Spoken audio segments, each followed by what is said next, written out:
آج ہی وزیر اعظم نے پی ایم ہاؤس پہ ایک تقریب کا انعقاد کیا ہوا تھا جو ہوسٹ کری تھی منسٹری آف انفارمیشن، اور ہم نے تو بڑا سیلیبریٹ کیا جو یوم تعمیر و ترقی ہے۔ ہم نے اس حوالے سے ایک سال کے اندر جو مطلب مائل سٹونز تمام تر تھے، یا دیگر جو اکنامک فرنٹ پہ یا سوشل فرنٹ پہ یا ڈپلومیٹک فرنٹ پہ جو گینز پاکستان نے حاصل کیے ہیں، ان کی ہم نے بالکل تشہیر بھی کی، اور اس حوالے سے ہم نے سیلیبریٹ بھی کیا۔ پوری قوم کو یہ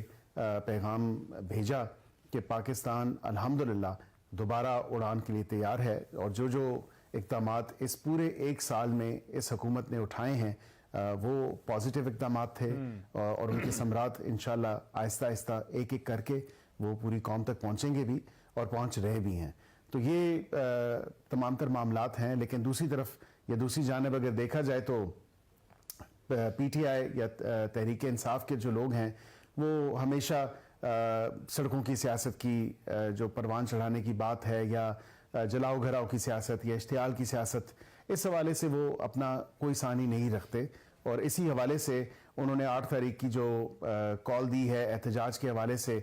تو بالکل احتجاج ان کا آئینی حق ہے، لیکن پرامن احتجاج ہونا چاہیے۔